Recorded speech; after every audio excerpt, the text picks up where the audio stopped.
Buenas tardes, buenas noches a todos. Gracias por asistir y para compartir este tema que hemos preparado con mucho cariño a la sala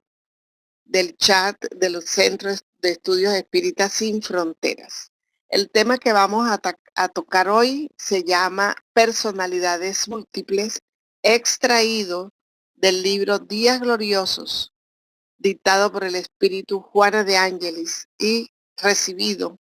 por la magnífica pluma de Divaldo Pereira Franco. Al iniciar este capítulo nosotros encontramos cómo Juana de Ángelis hace honor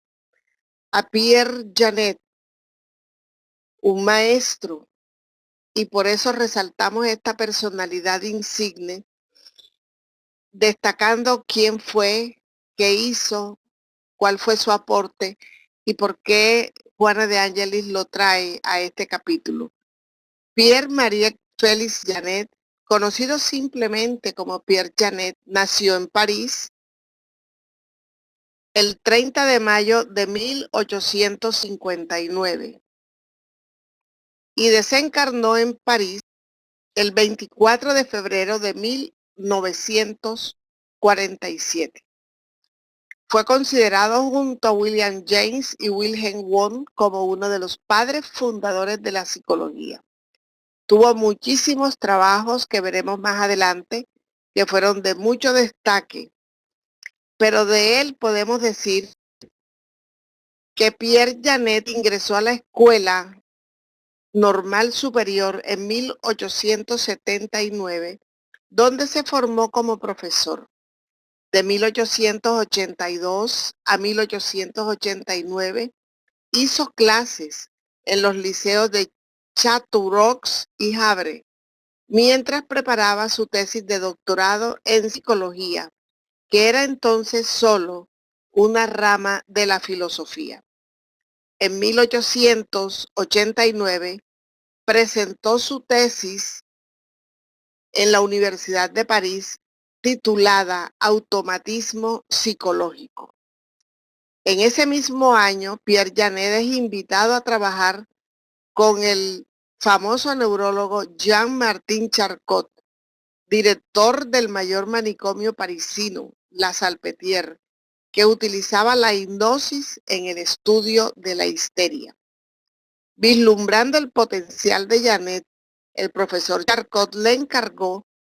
que hiciera la apertura de un laboratorio psicológico experimental en el manicomio, donde Janet inicia sus estudios de medicina. En 1892, Pierre Janet completó su tesis de medicina, titulada El estado mental de los histéricos, donde expuso una clasificación de las diversas formas de histerias, la cual define como un producto de sugestión psicológica de la misma forma que fue por la hipnosis. Una sugestión psicológica, como si no fuese una enfermedad mental real, sino un producto de una hipnosis o de una sugestión psicológica. En 1898, Pierre Janet comenzó a enseñar psicología experimental en la Sorbona y en 1902, dado por su amigo Bergson al College de Francia, ejerció la cátedra de psicología comparada, donde permaneció hasta el año de 1936. En 1904 fundó junto a su amigo Georges Dumas el Diario de Psicología Normal y Patológica, al cual él contribuyó con numerosos artículos. Era un versado en esta materia. La divulgación de los estudios y de los métodos terapéuticos de Janet lo hizo mundialmente conocido, llegando a exponer sus ideas en Harvard, donde hizo clases en 1906. Más tarde, publicadas bajo el título Principales síntomas de la histeria. En Estados Unidos, tuvo muchos discípulos y uno de ellos, Morton Prince, buscó seguir sus esfuerzos de unir la psicología y la medicina en el tratamiento de los desórdenes mentales. Fue también un gran impulsor de la psicología experimental y autor de numerosos ensayos. Además del automatismo psicológico, que fue su tesis presentada en la Universidad de París, tuvo otros trabajos destacadísimos, como la obsesión y la psicastenia, la neurosis e ideas fijas, de la angustia al éxtasis, la evolución psicológica de la personalidad. Entre sus obras destaca su tratado de psicología en colaboración con su amigo George Dumas. Se interesó asimismo por los trastornos obsesivos. Escribió el fenómeno de la fatiga crónica de estos pacientes que padecían esta obsesión, estos procesos de obsesión, lo que popularizó con el nombre de psicastenia, que fue uno de sus trabajos, la obsesión y la psicastenia, refiriéndose aquí a la fatiga crónica de estos pacientes en estos procesos. Como su maestro, Charcot,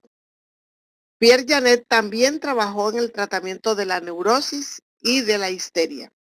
Sus investigaciones sobre hipótesis como medio para la comprensión del funcionamiento y sus trastornos influyeron de modo significativo en la obra de otro destacado alumno de Charcot,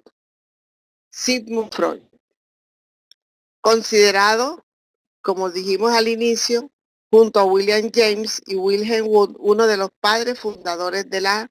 psicología. Entonces nos damos cuenta que este señor Pierre Janet es todo un maestro, toda una eminencia en todos los temas relacionados con el psiquismo y con la psicología, con las neurosis y con las enfermedades de orden mental y psicológico. Entonces, en la década de 1880 y 1890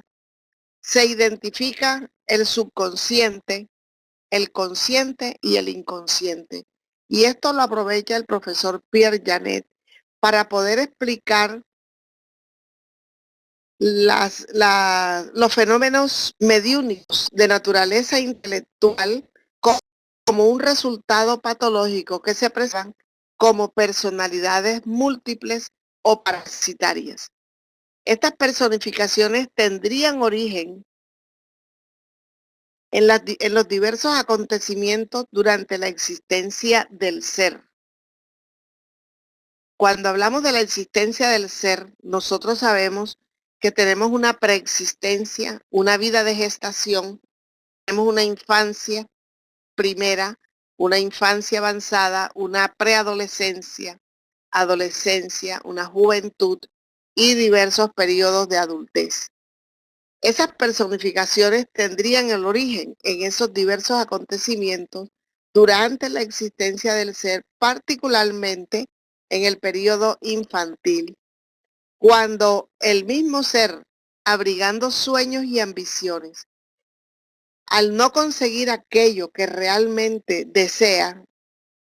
llega a la edad adulta con ese anhelo, con esa frustración archivado en su subconsciente y allí permanece hasta el momento en que exteriorizaban, dando la impresión de tratarse de manifestaciones de alma de los difuntos. Entonces, cuando tenemos un fenómeno mediúmnico en una persona adulta que ha tenido un trauma en la infancia o en la niñez, esto puede emerger y puede ser confundido con la manifestación de un espíritu. Es lo que nos dice el profesor Pierre Janet. De cierto modo también serían, según el eminente maestro, resultados de estados histeropatas, es decir, patologías de la histeria, considerando que estaba de moda arrojar al pozo de la histeria todo cuanto fuese ignorado en el área de las desconocidas psicopatologías. todo lo que no podía tener un diagnóstico dentro del problema de enfermedades psíquicas eran de una vez condenados como histerias, teniendo en cuenta que la histeria era una enfermedad exclusiva de las mujeres en aquel entonces y que podían ser evocadas, aunque inconscientemente, cuando asumían predominio en la conciencia actual. ¿Qué estamos viendo aquí? Que todas aquellas situaciones desconocidas para la ciencia psíquica y psicológica, analítica del momento, todos aquellos diagnósticos eran condenados como histéricos. Entonces era una tesis osada, nos dice Juana, y el resultado de las incursiones realizadas por el doctor Jean-Martin Charcot en los pacientes psicópatas del Hospital de Vitré en París, cuando fueron estudiados particularmente en mujeres mediante la técnica de hipnosis, facilitándoles las irrupciones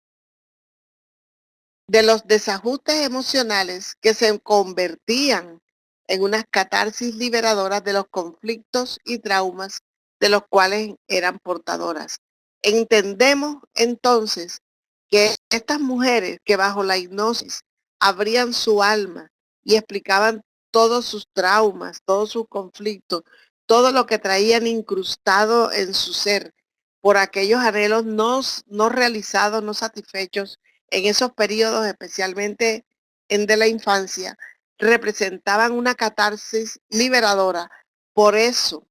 el profesor Charcot decía que esto también era de la histeria, como una enfermedad propia de las mujeres. Sin ninguna duda, muchos anhelos no realizados se archivan en los pliegues del alma, en las capas del subconsciente, así como del consciente. Hablamos del consciente, estamos hablando de nuestra vida presente, de hechos que sí recordamos y que de alguna forma pueden interferir en la conducta de los seres en los diferentes periodos de su existencia corporal. Los traumas por la no concreción de los deseos trabajan a favor de esos conflictos, asomándose una y otra vez, desestabilizando emocionalmente y con predominio en el yo consciente en un enfermizo mecanismo de exteriorización. En la conciencia, en el presente, cuando nosotros exteriorizamos aquello, somos responsables de eso. Por eso lo podemos manejar, lo podemos corregir, porque si el conflicto existe y está guardado en los pliegues profundos del alma, al asomarse una y otra vez, no podemos permitir que dominen el yo consciente y que se permita una exteriorización de una manera enfermiza. Existen otros componentes para la comprensión de las personificaciones múltiples o parasitarias, dice Juana, que no fueron tenidos en cuenta, tales como la intervención de los espíritus desencarnados a través de los procesos mediúmnicos, algunos de ellos vigorosos que producen estados obsesivos. Enfermedades esas que están exigiendo de la ciencia psíquica una mayor inversión de investigación, de análisis y estudios con un profundo y delicado cuidado. Entonces vamos a encontrar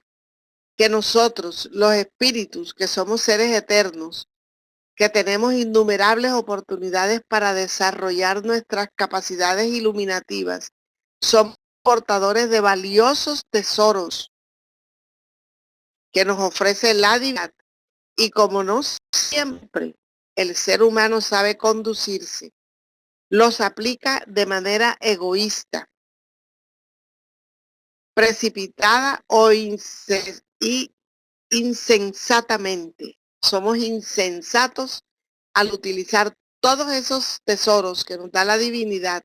que nosotros tenemos, pero los apropiamos para nuestro beneficio. Y de esta manera nosotros vamos generando en nosotros dificultades en esa carrera alocada que hacemos de las múltiples reencarnaciones que tenemos por delante. El espíritu, que trae un proceso evolutivo lento, pero progresivo,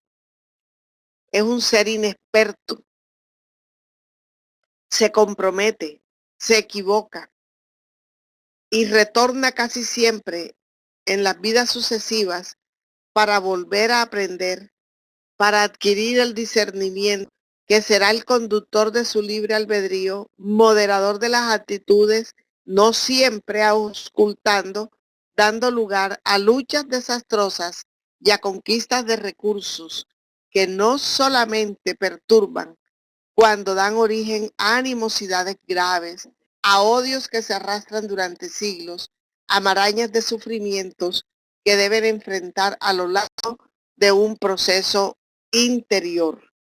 Tenemos entonces en nuestro proceso interior de crecimiento una lucha de aquello que nosotros hacemos de forma equivocada, de aquello que nos obligar a volver a tomar la experiencia, quizás dentro de esos hogares difíciles, quizás dentro de los compromisos donde hemos cometido esos mismos errores, y entonces renacemos con una serie de resentimientos, con animosidades, con grandes marañas de sufrimiento que tenemos que enfrentar y resolver. Muchos de esos desdichados torneos de insensatez dan margen a esos resentimientos y rencores en aquellos que sufrieron su constricción vergonzosa, como son la traición inmerecida, las maniobras deshonestas y que no perdonando, se convierten entonces en cobradores fuertes y dañinos, en cobradores de una manera inclemente. Nosotros nos convertimos con el paso del tiempo en esos verdugos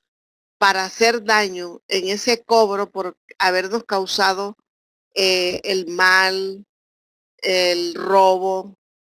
el honor, los intereses de orden material y de orden moral,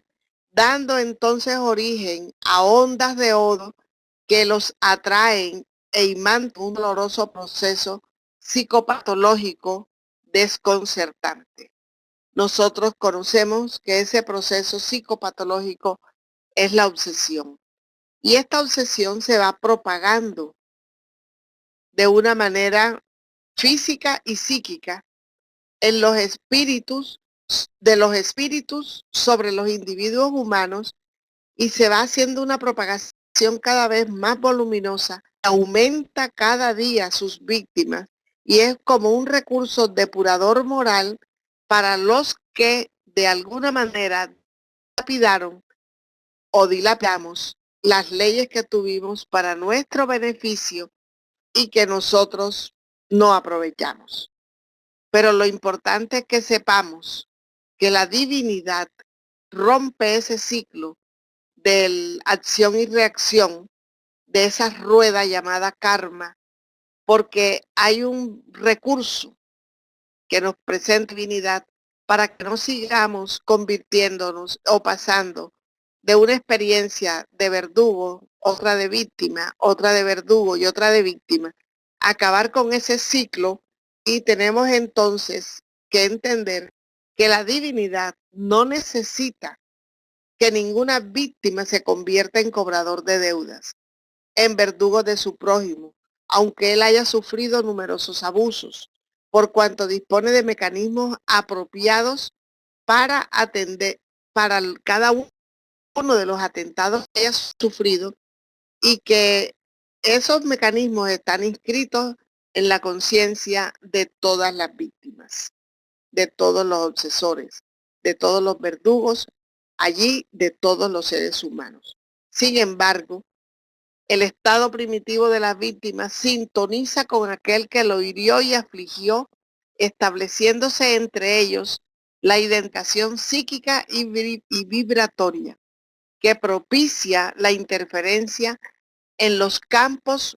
de fuerza mental. Entonces, si nosotros no superamos la barrera vibratoria,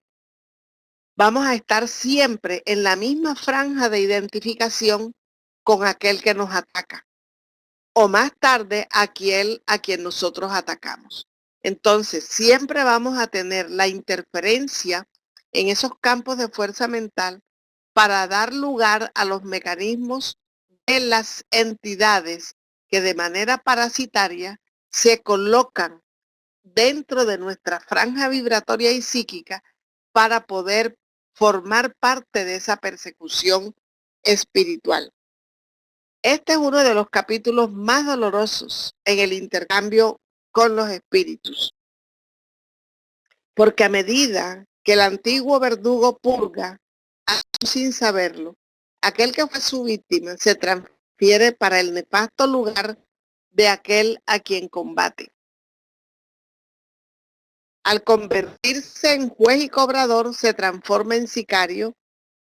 e injusto adjudicador de la pena. Es decir, somos nosotros quienes queremos hacer justicia con nuestras propias manos. Somos nosotros quienes sentenciamos, juzgamos y hacemos efectivo el cobro a través de una persecución espiritual, convirtiendo a aquel que nos ofendió en nuestra víctima. Entonces tenemos allí que reflexionar mucho y no convertirnos nunca en jueces y nunca en cobradores. Solamente la conciencia cósmica, porque ella es justa y soberana, dispone de los medios hábiles para reequilibrar las relaciones enfermizas, anular las irregularidades practicadas y sustituir los daños proporcionados por bienes producidos en una nueva etapa. Cuando hablamos de esa conciencia cósmica que palpita en el universo entero, nosotros no debemos preocuparnos jamás por aquellos criminales, delincuentes que son señalados por todas las sociedades, porque la justicia divina alcanza a sus infractores donde quiera que ellos se encuentren en el periodo del tiempo que sea, que suceda más adelante, en una, dos o tres o cinco sesiones posteriores. No importa el tiempo, pero la justicia divina tiene una administración indefectible para lograr el equilibrio, la regularización de todas las prácticas equivocadas que hayan podido desequilibrar las relaciones entre los seres humanos. Como la conciencia cósmica conoce profundamente el pasado de ambos litigantes, de la víctima y del verdugo de hoy, que fueron en el escenario anterior papeles invertidos, evalúa con justeza y sabiduría los factores que generan males, las circunstancias en que tuvieron lugar, los compromisos dañinos, recurriendo a los instrumentos de depresión a través del más bello recurso que tenemos, que es el amor, la benevolencia, la caridad, el perdón, para rehacer el camino de la fraternidad y tornar amigos a todos, auxiliándolos a comprender que los errores, las equivocaciones son experiencias inevitables en el proceso evolutivo. Son experiencias obligatorias para nosotros crecer. Por esto, muchas de las personalidades múltiples que se presentan en las psicopatologías por presencias espirituales que están interfiriendo en la conducta de los seres humanos, necesitando de conveniente terapia capaz de despertar su conciencia, demostrando el lamentable campo en que trabajan con incalculables perjuicios para ellos, para ellas mismas. Es decir, toda entidad espiritual que interfiere en un campo mental, aprovechando los errores, ya sea de la víctima o ya sea del verdugo, y tomar parte de una forma lamentable van a ser recuperadas, van a ser traídas a la reflexión, al comportamiento justo del amor y del perdón para que puedan recuperarse, además del daño que se han hecho y que han hecho a los demás. Esta tentativa no es fácil, nada fácil. Como no es fácil y nada noble y dignificante que se pretenda realizar. Tenemos que hacer todos los esfuerzos que tengamos a nuestro alcance para intentar realizar esta tentativa de perdonar, de amar, de comprender, de justificar, de ser indulgentes en una palabra. Todo en la vida son desafíos de alto porte que exigen responsabilidad y trabajo a fin de alcanzar los resultados positivos. Sin embargo, solo la paciencia revestida de compasión por el perseguidor y la orientación dignificante al perseguido con otras contribuciones consiguen alterar el paisaje vigente y a veces liberar al uno del otro de los combates de esa alucinación odiosa. Y en un tratamiento de desopción, el tratamiento no es para el encarnado, es para el desencarnado. Y luego esa liberación que hace el desencarnado libera al encarnado. Pero él también tiene que hacer su trabajo, ambos, para que puedan desvincularse de ese pasado odioso. En el propio individuo están los receptáculos en los cuales se acoplan aquellos que se sienten defraudados por ellos. Esta lámina que yo traigo aquí es para que nosotros visualicemos un poco lo que es el acople de los receptáculos mentales, esa igualdad que hay en la emisión de ondas, y es lo que nos permite a nosotros que entre y sintonice con nosotros la onda mental del perseguidor cuando la víctima está vibrando de la misma manera, en el mismo tono, que es lo que a nosotros nos compete cambiar. Nuestra reforma moral es la mejor terapia para desligarnos del verdugo y para ponernos en un tono vibratorio mucho más sutil y de difícil alcance para ellos. Por eso, cuando no ocurra un real cambio de intenciones por parte del paciente, una alteración vibratoria de la actividad mental y moral, estará predispuesto siempre a la interferencia negativa, a la presencia de la personalidad intrusa que actúa por su intermedio, dominándolo en su control físico y mental de acuerdo con la profundidad y la gravedad del delito que lo identifica y lo enlaza. Ese cambio moral, esa actividad mental que requiere para que el paciente pueda tener realmente una terapia,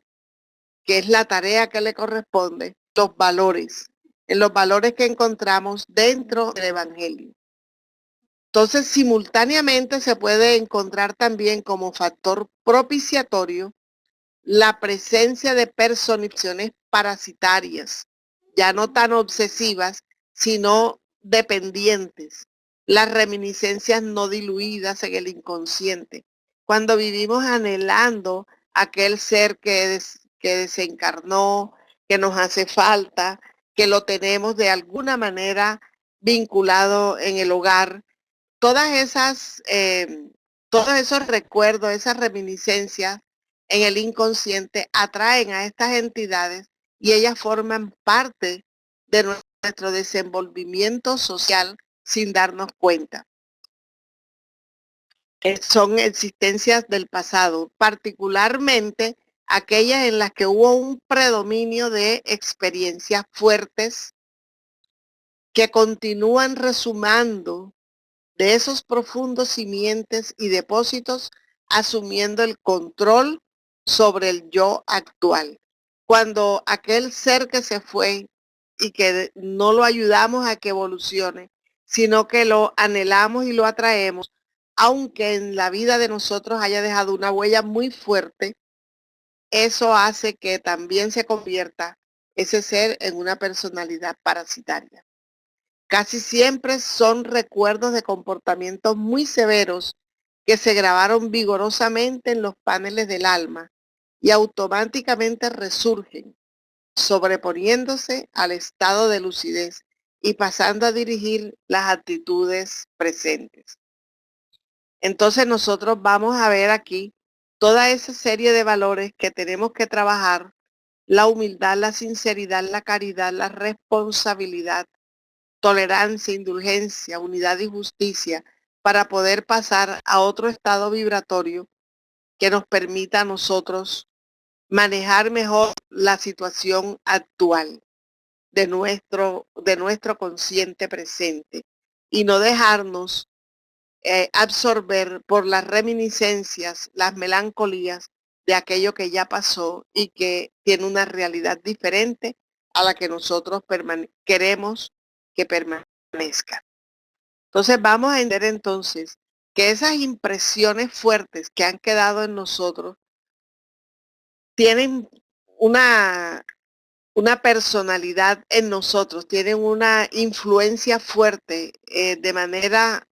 que va a descontrolar al ser, a este ser en su psiquismo, ya sea del hombre o de la mujer, para generar en cada uno de ellos conflictos sexuales, emocionales y vivencias muy aflictivas. Esto es tan importante porque en algunos momentos, cuando nosotros tenemos la oportunidad de dialogar con hombres y mujeres que son portadores de este tipo de conflictos y que de alguna manera han podido ser viudos o viudas, o han podido perder su padre, han tenido una orfandad temprana, no han sabido superar aquello, estas impresiones quedan marcadas y desequilibran emocionalmente, manteniendo una aflicción que nosotros tenemos que educar y recuperar a estos hermanos, teniendo siempre en cuenta que cada uno de nosotros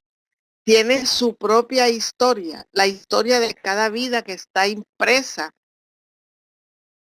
en nosotros. Cada historia es diferente y tenemos hoy un presente que es consecuencia de un ayer y tendremos un mañana que es consecuencia de nuestro presente. Finalmente, el tiempo es inmutable en su relatividad y todos los individuos, todas las cosas pasan por él, conduciendo la carga de las realizaciones que sean pertinentes a cada cual. Entonces vamos a mirar que cada uno de nosotros tiene un fardo que lo identifica, que es totalmente diferente y que a cada uno nos pertenece, pero que en la ayuda con este conocimiento lograremos la liberación propia y de los demás. Este capítulo de las personalidades múltiples o parasitarias es muy complejo y delicado en razón de la indestructibilidad del espíritu y de la vida. Porque si sabemos que como espíritus somos inmortales, vamos a tener el permanente intercambio entre todos los seres vivientes de ambos planos, en particular entre los espíritus que somos todas las criaturas, aún teniendo en vista las diferencias de los niveles evolutivos en que cada uno se encuentra. Y ese intercambio permanente entre los espíritus encarnados, entre los desencarnados y entre los de los dos planos es lo que va a generar en nosotros una oportunidad de trabajo, de liberación, de ayuda basado en el amor y en la caridad, que va a ser nuestra siembra para que nosotros podamos tener una cosecha aceptable. Jesús, el psicoterapeuta por excelencia, advirtió con sabiduría y solicitud: no hagas a otro lo que no desearas que te hagan a ti, demostrando que de acuerdo con la siembra, así será la cosecha. Y es la forma en que nosotros podemos